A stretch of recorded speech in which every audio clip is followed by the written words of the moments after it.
Faire des défis quotidiens, des tremplins pour l'innovation, c'est la philosophie de Tidiane Bal. Ce jeune diplômé en médecine qui est tout prédestiné à exercer entre les quatre murs d'un hôpital a décidé de se lancer dans l'entrepreneuriat.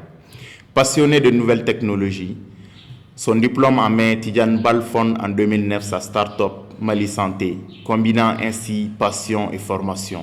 Cette plateforme qui recueille les informations sur la santé sert également d'interface entre les médecins et les particuliers.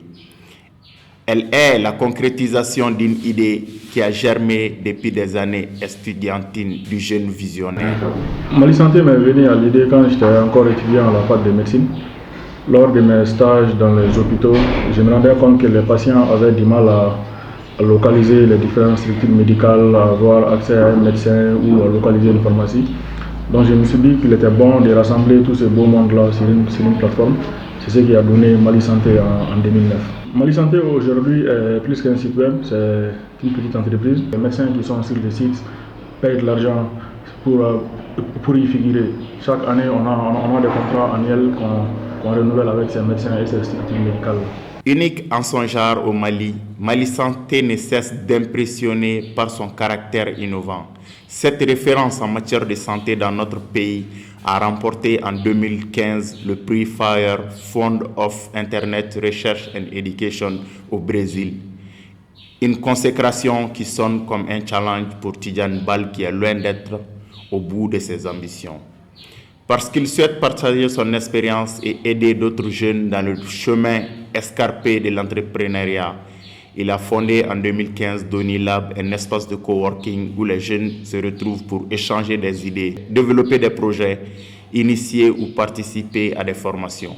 L'objectif derrière cette initiative est d'aider des jeunes qui ont des projets à réaliser leurs rêves et visiblement ça marche. La preuve, moi-même, je suis entrepreneur. À Doni Lab, j'ai créé ma propre boîte et puis le long de... Bref, Doni Lab a été d'une extrême utilité pour moi en tant qu'entrepreneur. Grâce à Doni Lab, par exemple, j'ai un espace où je peux travailler. J'ai accès à des compétences, voilà, à des compétences qu'en temps normal j'aurais dû payer pour avoir. J'ai une connexion internet dont je peux profiter pour lancer pour faire mon travail. Et puis bon, on essaye de joindre nos efforts pour pouvoir avancer dans l'entrepreneuriat. J'accompagne en fait une communauté libre qui fait ses activités au niveau du Doni Lab qu'on appelle Open Support Mali. Open Support Mali en fait c'est une communauté qui a décidé de cartographier librement tout le Mali et de mettre à disposition ces données de façon gratuite. Donc elle a mené beaucoup d'activités au Mali, notamment à Bamako, Ségou, Koutiara, Tombouctou. Donc en fait c'est une communauté qui n'a vraiment pas de soutien financier, mais avec ses propres moyens, cette communauté arrive vraiment à se démarquer à travers de nombreuses activités qu'elle essaie de mener dans tout le Mali.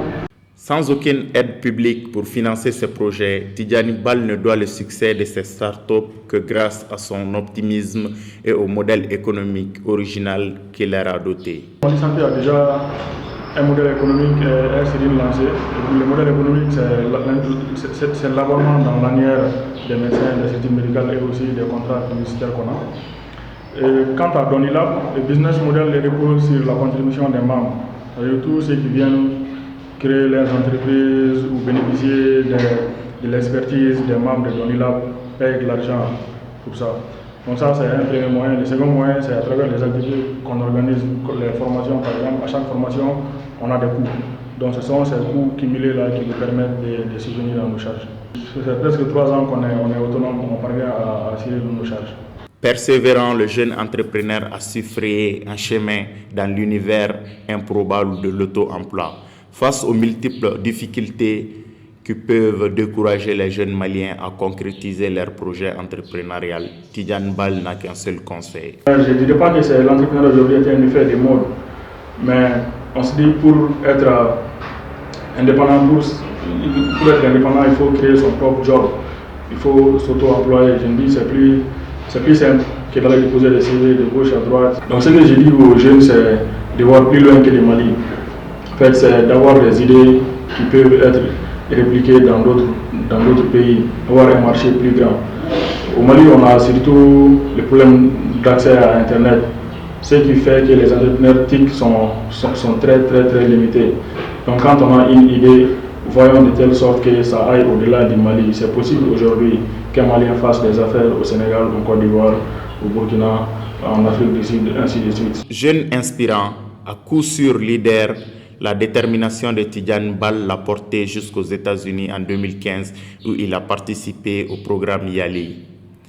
En terre américaine, il s'est démarqué en remportant le prix du meilleur business plan avec son projet Doctrice. Une qualité l'a particulièrement marqué chez les Américains. Vous savez, aux États-Unis, ce qui m'a le plus surpris, c'est, bon, pas surpris, mais je dirais, c'est émerveillé, c'est l'endurance des entrepreneurs américains. Vous savez, c'est les gars qui bossent 20 heures sur 24, ils ne dorment pas du tout. En fait, et puis, en plus, ils croient en ce qu'ils font. Ils sont rigoureux dans le travail, ils sont sérieux, ils respectent les temps, ils ne sont jamais en retard. Donc je pense que ça, c'est les qualités qui font un bon entrepreneur. Et les Américains ont ces qualités-là. Bon, au Mali, c'est vrai, l'environnement, tout n'est pas rose, l'environnement est hyper difficile. L'environnement n'est pas du tout propice à l'entrepreneuriat des jeunes, surtout quand on n'a pas les moyens. Aux États-Unis, on a accès au crédit, on a accès aux investisseurs, on a accès aux coachs. Mais au Mali, à peine on commence de parler de startups, d'entrepreneurs dans le domaine de TIC. Mais on se dit avec le temps, déjà ça commence à aller parce qu'il y a plusieurs jeunes qui se lancent. Mais jusqu'où s'arrêteront-ils? C'est ça la question. Aujourd'hui, lorsqu'on voit le taux de chômage, on se dit ben toutes les entreprises ne pourront pas employer en fait tous ces jeunes-là. Donc aujourd'hui, il faut amener en fait les jeunes à entreprendre. Amener les jeunes à entreprendre en fait, c'est vraiment prendre des initiatives et les amener vraiment du côté de l'entrepreneuriat. Donc le fait de vraiment lancer cet espace, ça relève vraiment du courage. Donc je demande à Tidiane de toujours continuer en fait dans ce sens, de ne vraiment pas baisser les bras parce que lorsque tu te lances dans ce genre de trucs, à un moment bon, tu te sens découragé parce que les gens ne comprennent pas ta philosophie. C'est ça. Il a vraiment cette philosophie de l'entrepreneuriat. Les gens ne vont pas le comprendre, mais au fur et à mesure, les gens vont commencer à comprendre. C'est de continuer dedans et ça va amener en fait toute cette jeunesse à s'impliquer davantage, à donner à continuer à entreprendre dans le numérique. Tidiane Bal a une vision très claire de l'avenir. Avec Mali Santé, il compte dépasser l'information médicale pour en faire l'informatique médicale en se lançant dans le développement d'applications dans le domaine de la santé. Un rêve déjà en voie de réalisation avec Doctrice. Ce projet primé aux États-Unis sera opérationnel dès le mois de novembre prochain. Il permettra aux patients de prendre des rendez-vous médicaux en ligne via leur smartphone. Le but, réduire le temps d'attente pour une consultation. Avec des milliers d'autres jeunes dynamiques comme Tidiane Bal, nul ne doute que le défi du chômage sera relevé au Mali.